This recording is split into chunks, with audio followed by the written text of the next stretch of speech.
예, 화요일 묵상의 시간입니다.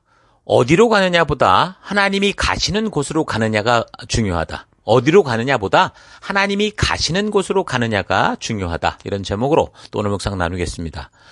어제 우리는 묵상을 통해서 하나님께서 약속하시고 언약하신 것을 이루실 준비가 이미 되어 있기 때문에 중요한 것은 사람이 준비되고 순종하기만 한다면 그 430년이나 질질 끌던 그 출애굽의 일을 1박 2일 안에 그냥 순식간에 이루시는 그런 걸 보았습니다.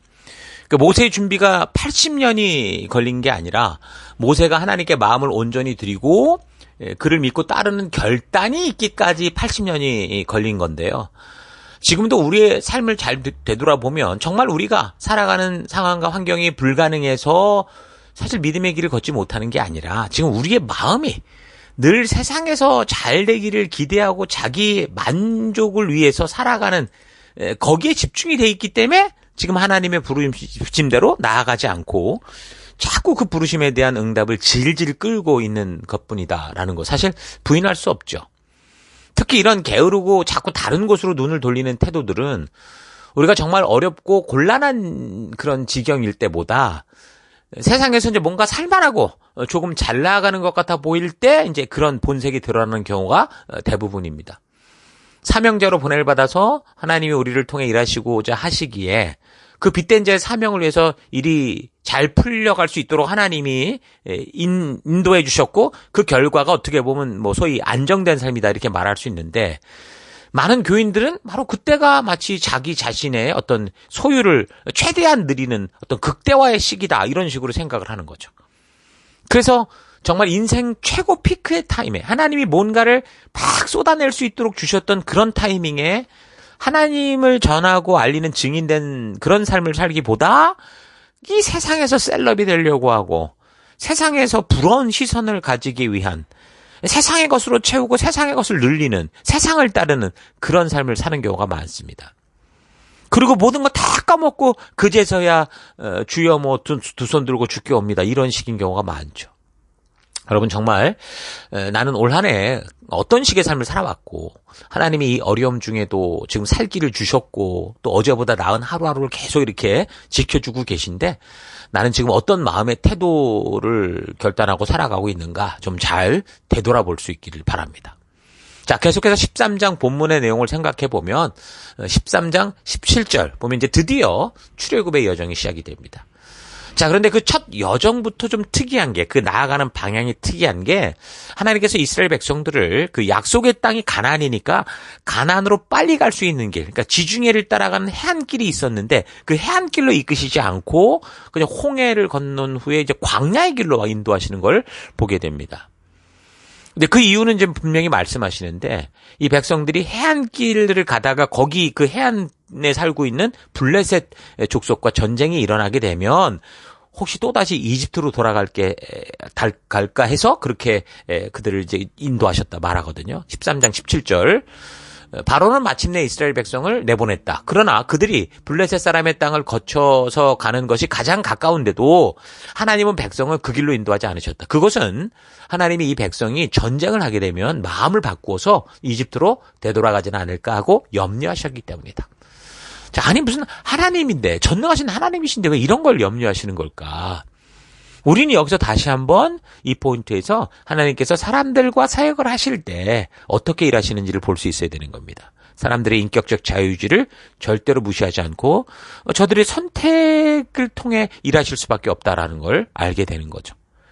그러니까 하나님의 놀라운 기적을 보고 하나님의 역사 가운데 지금 이집트 노예 땅에서 나왔어도 저들이 전쟁을 만나면 어떻다는 거예요. 또다시 마음을 돌이켜서 다른 곳도 아닌 그 이집트로 돌아갈 수 있는 가능성이 있는 게 바로 이스라엘 족속들이오고 그게 바로 우리의 모습이라는 거예요. 그래서 하나님은 이런 사람들의 마음을 아시기에 그렇게 이제 블레셋을 통과하는 지름길이 아니라 오직 하나님만 의지할 수밖에 없는 말씀만 대로만 나아가야 되는 그 홍해와 광야길로 인도하고 이끄시는 거죠. 그 사람들은 쉽게 주변 상황과 사람들의 그 분위기에 의해서 그 마음이 전염되잖아요. 불안하고 두려워하면 덩달아 불안하고 두려워하는 게 인간이고, 또 기쁘고 즐거워하면 역시 덩달아 기쁘고 즐거워하는 게 인간입니다. 그러니까 마찬가지로 자유지를 지닌 인간들이 만약 블레셋 군대를 보고 두려움에 휩싸이게 된다면 저들이 지금 하나님이 주시는 아무리 강한 능력을 가지고 있다고 해도, 홍해를 기적으로 건너왔다고 해도, 저들이 이제 그 생각에 사로잡힌 그 두려움에 빠져버리면 저들에게 지금 너무 강한 능력이 있음에도 불구하고 잠재력조차 어떻게 돼요? 꽉 묶어서 아무것도 활용하지 못하게 만드는 그런 결과를 낳게 되죠. 그 나중에 그 이스라엘 통일왕국 시대 때 아주 첫 왕이었던 사울과 그 이스라엘 군대가 보여줬잖아요. 블레셋의 그 골리앗이라는 그 거인이 나와서 막 농락을 하는데 두려움에 사로잡히니까, 아니 하나님의 군대인데 꼼짝도 못하고 계속 숨어 있는 걸 보면 알 수 있죠. 그러니까 이러니까 하나님이 고민이 많은 거예요. 그 블레셋의 골리앗과 그 군대를 하나님을 신뢰하기에 지금 만군의 여호와의 이름으로 나아가려고 했던, 사실 소년 다윗 한 사람만 있어도 능히 이기게 하실 수 있는 하나님이신데, 그 하나님을 믿지 못하고 두려움에 먼저 휩싸여버리면 어떻게 돼요? 이게 한 나라의 군대라고 해도 당연히 이길 수 있는 적들도 이기지 못하고 무너지고 숨게 되고 피한다는 거죠. 그러니까 출애굽이라는 게 지난주도 말씀드렸던 것처럼 물건을 옮기는 일이 아니라는 거예요. 이런 사람이 200만이 넘는데 200만이 넘는 각자의 생각을 가진 자유주의 지닌 사람들을 설득해서 인도하는 너무 엄청난 일이었다라는 거죠. 우리는 늘 이 교회 안에서 하나님을 만날 때 쉽고 편한 길을 찾고 있는지 모르지만 성경은 처음부터 하나님이 그렇게 일하시지 않는 분이다라는 걸 분명하게 보여주고 있는 겁니다. 여러분 스스로 양심적으로 한번 생각해 보십시오. 우리가 삶을 살다가 좀 어려운 그런 시기를 겪어가면서, 근데 마침 하나님의 도움으로 정말 기적과 이적을 체험하게 되고, 그래서 이제 그 어려움 속에 대박이 나서 드디어 이제 우리에게 대로가 열리고 쉽고 편한 길이 열리면 정말로 그 하나님께 감사하면서 앞으로 나와 주님이 부르신 그 사명을 따라 모든 것을 내려놓고 그렇게 믿음으로 살아갈까요? 대부분 인간들은 그렇지 않죠. 예수님께서 그래 뭐라고 그러셨습니까? 부자가 천국에 들어가는 것보다 낙타가 바늘길로 지나가는 것이 더 쉽다라고 그렇게 말씀하실 정도니까. 이런 의미를 생각해 볼 때 사람들에게 풍요와 배부름, 넓은 길은 영원한 생명의 길을 가는 여정에 있어서 결코 유익한 것이 아니다라는 걸 알 수 있는 겁니다. 여러분, 이 세상은 누구나 다 편리와 안정된 삶을 위해서 돈을 벌려고 다들 그렇게 애를 쓰는 거잖아요. 어떻게 해서든 돈이 있어야 살 수 있다. 결국 그것 때문에 정신없이 지금 그 돈을 많이 가지려고 달려가는데, 근데 사실 좀 깊이 생각해보면 그 돈으로 할 수 있는 게 뭘까요? 물론 그 돈으로 유능한 사람을 살 수 있을지 모르지만 그 사람의 마음까지는 살 수 없겠죠. 또 아주 비싼 집을 살 수 있을지 몰라도 그 행복한 가정 속의 행복은 살 수 없는 겁니다. 또 최고로 좋은 침대, 그냥 대단한 침대를 찰 수 있을지 몰라도 진정한 잠, 달콤한 잠은 돈으로 살 수 없는 거예요. 아무리 명품식이 비싼 걸 산다고 해도 그 흐르는 시간은 살 수 없는 거고, 얼마든지 돈을 들여서 비싼 책은 살 수 있는지 몰라도 그 책 속에 있는 삶의 지혜는 결코 살 수가 없어요. 돈으로 되는 게 아니에요. 또는 자기의 포지션, 높은 지위를 돈으로 살 수 있는지는 몰라도 자기가 거기 올라갔을 때 정말 사람들로부터 가슴에서 우러나오는 존경을 받는 거, 이건 돈으로 살 수 없는 겁니다. 좋은 약, 좋은 기계를 살 수 있을지 몰라도 평생 건강한 걸 살 수는 없어요. 그러니까 이런 게 우리의 모습이라는 거죠. 그렇게 목숨 걸고 근데도 그 많이 돈을 모으려고 하는 그 돈은 일상생활에 절대 필요하고 편리한 수단일 수는 있어도요, 어디까지나 수단이지 목적이 아니라는 걸 기억해야 됩니다. 그럼 뭐에 대한 수단일까요? 하나님이 주신 이 사명에 대한 수단인 거예요.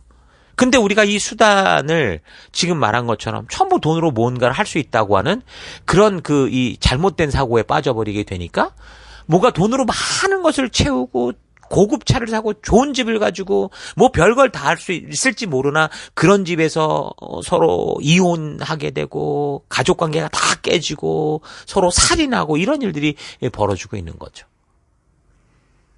그러니까 우리가 이런 사실을 잘 알고 돈이 인간에게 물론 필요한 거지만 그러나 돈만 가지고는 인생에서 가장 가치 있고 진정으로 만족한 건 살 수 없다. 그러니까 쉬운 길이 결코 쉬운 길은 아니다. 쉬운 길이 결코 행복한 길은 아니다. 그 길은 결코 생명의 길은 아니다. 그 진정한 행복은 물질이 아니라 마음, 믿음에서 온다라는 거. 이런 사실을 잘 기억해야 됩니다. 그렇게 보면 젊었을 때 뭐 금수저로 태어나서 잘 나가는 그런 인생보다 오히려 그 청춘의 시간에 흙수저로 태어나서 정말 겪지 않아야 될 뭐 많은 난관과 뭐 고통과 어려움이 많은 인생이 현실을 볼 때는 참 어떻게 보면 힘들어 보이지만 그러나 그런 삶으로 인해서 좁은 길로 인도하는 주님과 동행하는 그 가치를 알고 진정한 영생으로 가는 길, 이 땅의 삶의 의미를 알게 되는 참된 복된 인생이 될 수 있다라고 생각합니다. 여러분 다니엘 같은 사람 보십시오. 뭐 어려서는 참 고관 대작의 집에서 잘 태어나서 귀족으로 자랐어요. 근데 10대 때 나라가 망했습니다. 바벨론에 의해서 망하면서 완전히 포로로 잡혀가 버린 그런 경우였는데 이제 그런 인생 역경을 10대 때부터 만나면서 다니엘은 이제 그거로 인해서 어떻게 결단합니까? 더더욱 말씀대로 살 것을 결심하게 되죠. 그래서 정말 그의 인생 말년까지 어떻게 살았어요? 정말 오직 하나님의 그 말씀의 가치를 따라 살아가면서 그래서 하나님이 이루실 미래의 일들을 예언과 환상을 통해 우리에게 알려주는 너무도 그 귀한 일을 하지 않습니까?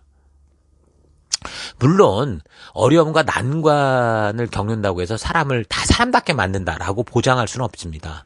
그러나 분명한 것은 고생의 길을 그렇게 경험하지 못하고 절실하지 못한 사람들, 다양한 사람들의 여러 가지 삶의 어려움을 모르고 세상이 결코 호락호락하지 않다라는 것을 경험하지 못한 그런 경우는 그런 사람들은 사실 굉장히 개인적이고 시야가 좁아져 있고 이기적이 되는 경우가 굉장히 많습니다. 그래서 이제 이런 걸 볼 때 하나님은 쉽고 빠르게 그 가나안 땅에 하나님이 준비한 맨션 아파트로 이 백성들을 확 데려가신 게 아니고요. 이런 인생의 참된 의미를 알게 하는 길, 역경과 어려움의 길, 인내와 의지를 가지고 또한 분명한 이유와 뜻을 가지고 나아가려고 하지 않으면 안 되는 그런 길로 이 백성들을 인도하신 거죠. 우리 믿음도 그렇습니다. 우리의 믿음의 길이 그냥 편하게 대로 열리고 기도만 하면 하늘에서 막 돈이 떨어지고 하는 그런 식이 아니라는 거예요. 왜 그래요? 우리가 분명히 이 이유를 알아야만 갈 수 있는 그 길로 우리를 부르신 그 길이 믿음의 길이기 때문에 그래요. 자, 그래서 그 백성들이 살던 고센 땅을 이제 출발을 해서 숫곳이라는 곳으로 이제 가서 잠시 머물게 됩니다. 그리고 이제 그곳에서 다시 에담으로 이동을 하죠. 그 내용을 보면 알 수 있습니다. 그리고 파워포인트를 보면 이제 그 길도 보일 겁니다.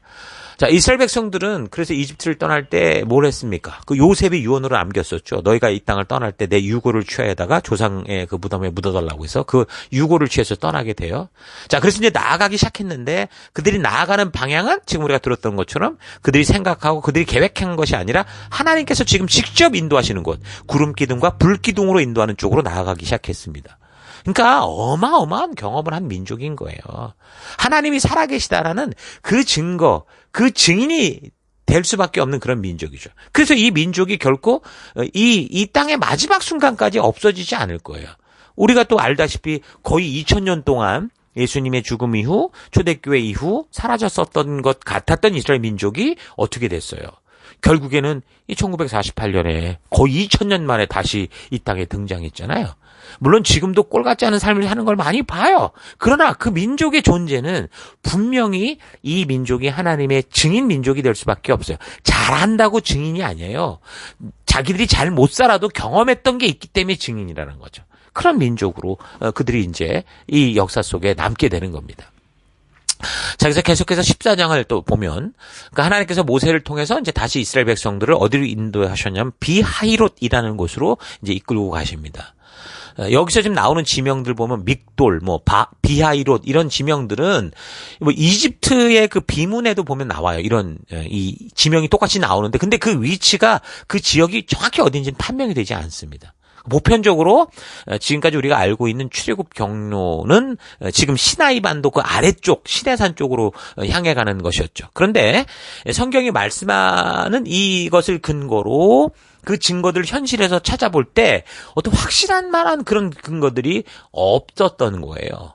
물론 굉장히 오래전 그런 사건들이긴 하지만 그런데 얼마 전에 여러 가지 성경의 근거와 맞는 그 출애굽의 사실을 증거할 만한 그런 이제 이 증거물들이 발견이 되고 그렇게 되는데 그게 이제 전통적인 우리가 알고 있는 그 경로가 아니라 다른 경로에서 그게 이제 발견됐다. 이제 이런 것들이 발표됩니다. 출애굽 사건에 있어서 출애굽의 경로에 대한 많은 이 연구와 주장이 있는데 그리고 시내산이 어디에 있는가에 대한 결국 이 논쟁도 굉장히 많이 있거든요. 그래서 이제 우리도 전통적으로 우리가 믿고 생각하는 것들과 다른 주장들이 왜 그런가라는 걸 좀 이해할 필요는 있어요. 그냥 우리가 믿는 것만 믿는다 이래서는 안 되고 왜 저 사람들이 저곳을 주장할까라는 걸 알 필요가 있죠. 무엇보다 이제 이 시내산이 어디냐에 따라서 이제 그곳으로 이제 가는 이 여정이 방향이 달라지기 때문에 그러니까 전통적으로는 지금 우리가 알고 있는 시내산은 말씀드린 것처럼 시나이 반도 그 남쪽 끝에 있는 거예요. 그런데 또 다른 이제 이 시내산에 대한 이제 가능성 있는 추측은 시내산이 우리가 알고 있는 시나이 반도에 있는 게 아니라 그 더 건너편 사우디아라비아 지역에 있다라는 겁니다. 보통 우리가 홍해라고 하면 정확히 지금 현재 우리가 성경과 이야기하는 이 현재의 지명은 수에즈만이라고 보면 되는데 근데 홍해가 그 수에즈만뿐만 있는 게 아니에요. 그 반대쪽 동쪽에 시나이 반도 동쪽에 아카바만도 그것도 홍해거든요. 그러니까 정확히 홍해를 지칭한다면 어디 붙었냐면 현재 소말리아가 있는 걸프만 있죠. 거기에서부터 시나이 반도를 만나서 V자로 갈라지는 모든 게 다 홍해입니다.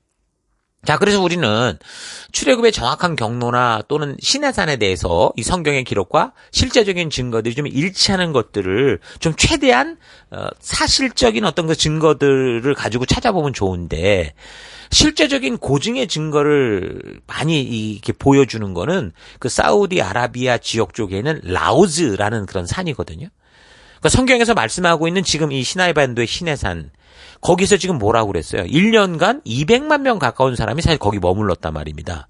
그럼 이제 적어도 거기에 있었던 흔적, 뭐 그곳에서 막 샘물이 터져 나왔던 그런 흔적들 같은 게 좀 있어야 되는데 그런 게 지금 이 시나이 반도 쪽에는 없었어요. 근데 오히려 사우디아라비아 쪽에는 라우즈산 그 근처에는 성경이 말씀하고 있는 그 내용과 거의 좀 흡사한 그런 증거들이 많이 있는 걸 발견하게 된 거죠.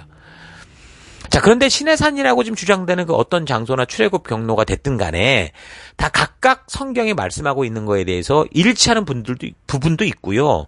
또 좀 납득이 되지 않는 그런 부분도 다 있어요. 그러니까. 그래서 정확히 이곳이다라고 정확하게 주장하기가 힘든 거죠. 그래서 이제 각 주장에 대한 근거와 이유들을 그 설명들을 우리가 차분히 좀 살펴볼 필요는 있습니다. 일단 그 사우디아라비아 쪽에 그 시내산이 있다고 가정할 때 지금 고센 땅에서부터 출발을 해서 그러면 그 아카바만 맨 위쪽까지 에시온 게벨까지 그 거리가 한 300~400km가 되거든요. 그럼 이 긴 거리를 지금 200만 명이나 되는 사람이 그것도 동물들과 함께 3일 만에 거기까지 도착했다? 300km, 400km를? 이거 상식적으로 불가능하죠. 그러니까 하나님의 신적인 섭리를 통해서 개입이 있기 전에는 완전히 불가능한 거예요. 이건 납득이 안 되는 거죠. 근데 이제 출애굽을 시작해서 어쨌든 이 처음 여정인 시내산에 도착하는 그 날수를 따져보면 45일 정도군요. 45일 정도인데 그렇게 본다면 이게 떠난 지 3일 만에 그 비하이롯에 도착했다. 그렇게 얘기는 우리가 추적은 할 수 있어도 그게 아니라 성경은 그렇게 우리가 유추하게 되지만 그게 아니라 어쩌면 더 많은 날이 걸렸을 수도 있다라고 추측할 수 있겠죠. 그래서 전체적인 45일이라는 시간을 놓고 보면 그 아카바만 쪽으로까지 가서 홍해를 건너서 사우디 쪽으로 넘어갔을 가능성도 충분히 있다라고 볼 수 있어요.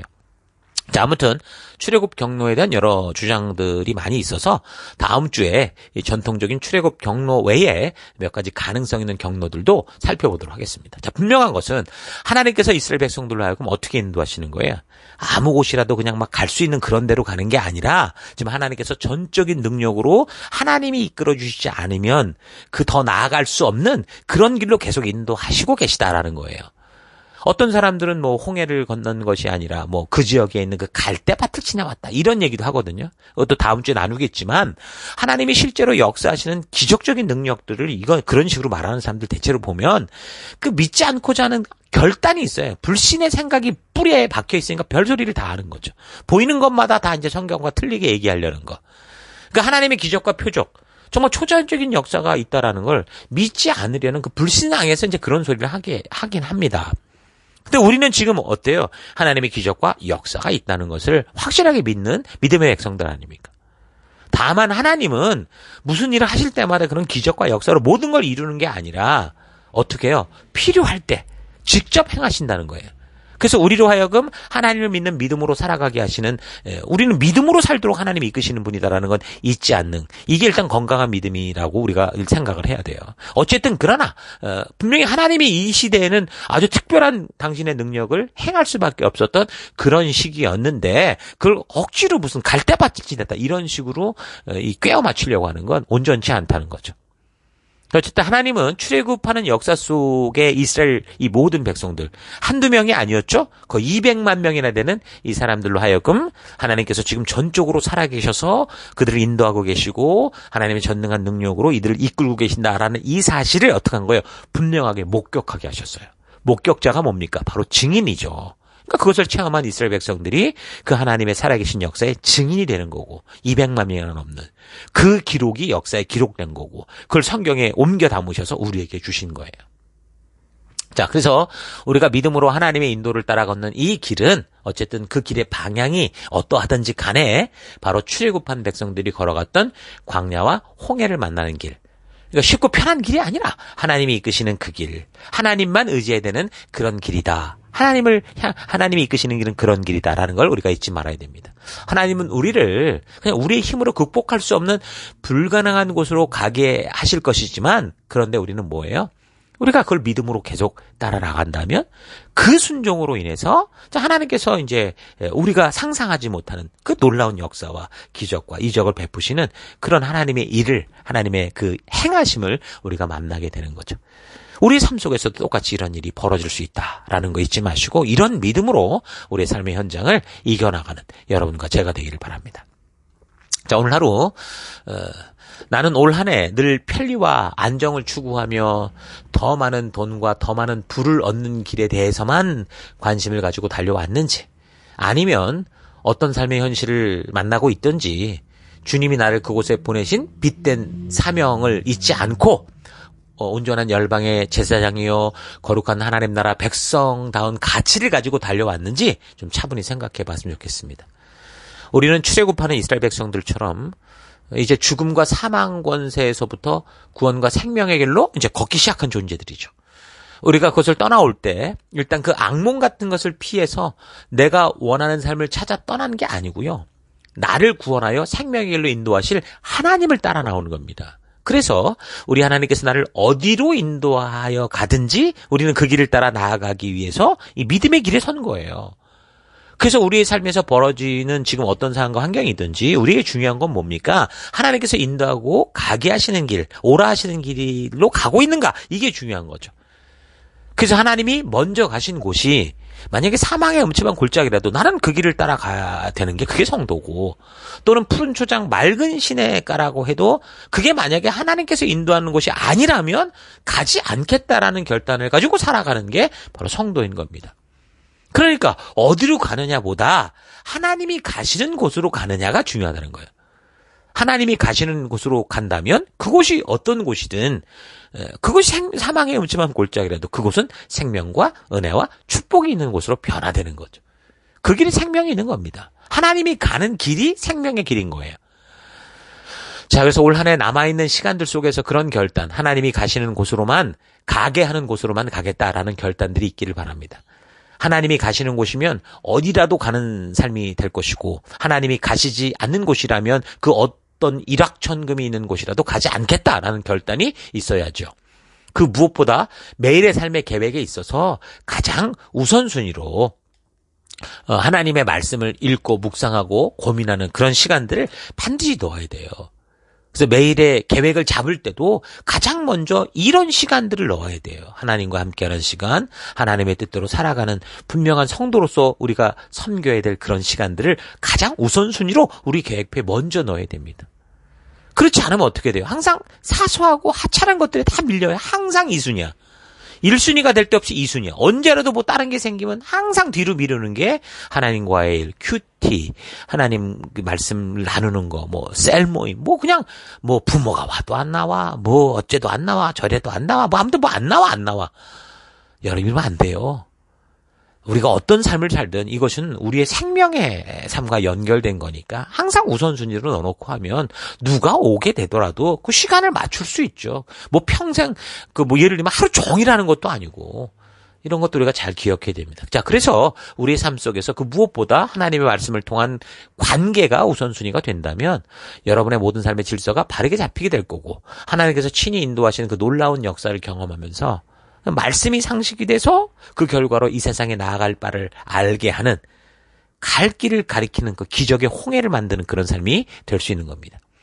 각자 본연을 받고 변함없이 살아가고 있는 삶의 터 곳곳에서 바로 이 말씀의 가치만을 따라 살아감으로 해서 하나님이 함께하는 이 놀라운 역사, 하나님이 이끄시는 그 길, 그 홍해 가운데 마른 길을 내시는 그런 길로 여러분 스스로가 걷고 또한 우리 지체들을 이끌어가는 그런 여러분 되기를 주의 이름으로 축원합니다. 자, 오늘 하루도 힘내십시오.